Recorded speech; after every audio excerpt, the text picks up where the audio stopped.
At our wedding, she declared her love for another man. So I gave her to him.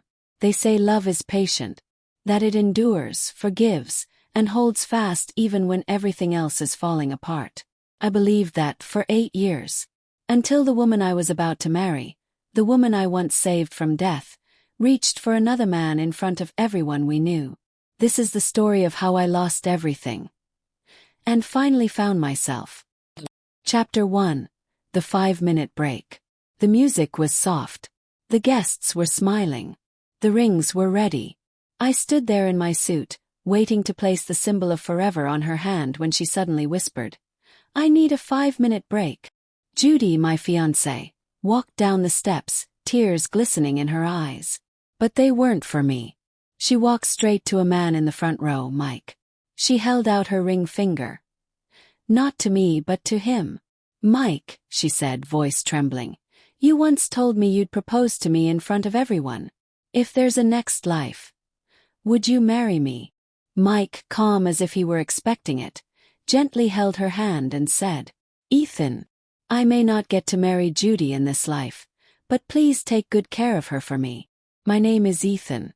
I was the groom, and I was watching my bride kiss another man on our wedding day." Chapter 2. A groom's decision. Guests whispered. Phones were recording. My mother was crying. My father said nothing. The officiant was frozen mid-sentence. And me smiled. I walked to Mike and pinned my boutonniere to his chest. "Why wait for another life?" said. "If you two can't let each other go, then I'll make it happen."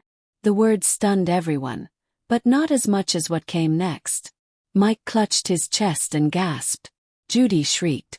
He was having a heart attack. She rushed him out, screaming at me. "This was just 5 minutes. You didn't have to be this petty. You made it worse." Chapter 3. The Cold Mountain and the Colder Truth. The wedding was held at a scenic resort halfway up a mountain, with no cell service. Everyone left.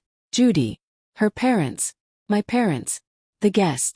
Alone in the drizzle, drenched in my groom's outfit, I limped my way down the mountain until I got a signal. Dozens of messages. All from Judy. "He's just a brother. Why do you always overreact? It was a 5-minute thing." Video. Her kissing Mike's fingers at the hospital, whispering for him to be okay. I remembered the time I slipped in the bathroom with a still healing leg I injured saving Judy. I called her, bleeding, dizzy, and she coldly said, "I'm not a doctor. What do you expect me to do?" She never visited. I was in the hospital for 15 days. She was with Mike, who'd cut his hand while cooking. The doctor warned it might scar. Judy was devastated. She took it out on me.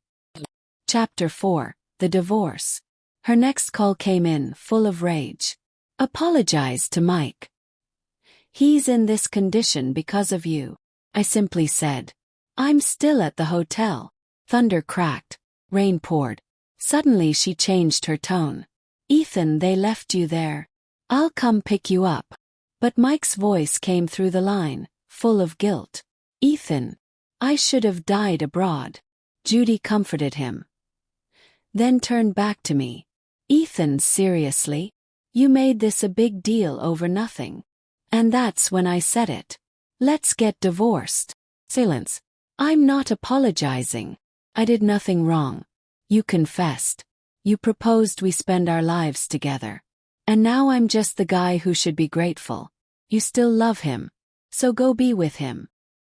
Chapter 5. Gaslighting and Gifts. Days later she showed up. Gift box in hand. Inside, a luxury watch. Still tagged at $999. $999. "Mike has the ring now. You get this. It's way more expensive anyway. Be happy." I smiled bitterly. "Save it for Mike. I'm not for sale. I'm your husband, not a consolation prize. Let's finalize the divorce." That night I heard her telling friends, "I can't say I love Ethan, but he did save me. Spent 8 years with me. It'd be a shame not to marry him. It's just a title anyway." To her I was a token. To me, she was everything. Till now. Chapter 6. The act falls apart. One day she cornered me angry. You're just being dramatic. It was just a promise to Mike. You've been faking your injury to guilt me. Oh. I was beaten to protect her. She called me a lapdog, accused me of using my injury for sympathy. I stayed silent. Later her phone rang. Mike again. I think I'm dying, he whimpered. I was tired. Tired of being the villain in a love story I never signed up for. Just drop me at the next intersection, I said. Not coming with me, she asked. Why? You've always said he's like a brother. Chapter 7. The slap that said it all. My parents called. Your mom's sick again, they said. When I got home she was fine, laughing with Judy. Dinner was served like nothing happened. Judy acted like a devoted wife. My parents acted like she was royalty. She's our daughter now, they said. I asked if I was really their son. My mother slapped me. You're lucky she still wants you. You're 30, not a child. She's your only chance. That's when Judy stood up and shocked everyone. Touch him again and I won't hold back, even if you're his mom. But it was too late. I laughed bitterly. Isn't this what you wanted all along, Judy? She begged, pleaded. Help me clear this up. Just do the press conference. We'll fix everything. Fine, I said. You want me to take the fall? You'll get it. But don't regret it later. Chapter 8. The public scandal. She used me. Her company was crashing. Mike was now my boss. Judy and Mike had lunch together while I was given grunt work. She blamed me for ruining her public image. I refused to go along. So I quit. Then I got offers from abroad. Accepted. That's when my parents begged me not to go. Said Judy needed me. Even lied to lure me home. My mom faked a headache. Dinner that night was a performance. You're a good son-in-law, my dad said. We're lucky to have Judy, my mom said. That was it. I stood up and said, I'm done. I'm not your son if this is what family looks like. My mother hurled a dirty rag at me. Then slapped me again. Judy stood up and defended me again. But it was all hollow. Final chapter. The press conference. Dressed in black, I showed up at her company's press conference. The crowd was buzzing. She locked arms with me like we were still a couple. I tried to shake her off. She whispered, smile. Watch those legs. You're here for the cameras. Reporters took photos. Mike stood nearby, smiling like he'd won. I didn't flinch. Let them take pictures. Let the world see. Because soon after, I handed over the divorce papers. I moved abroad. Built my life back. No more parents pulling strings. No more being second place in my own marriage. Judy still sends messages now and then. Let's talk. Don't throw everything away. I ignore them. Because sometimes walking away isn't weakness. It's the only way to stop drowning.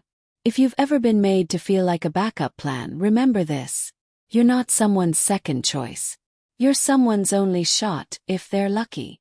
And if they don't see it, walk away.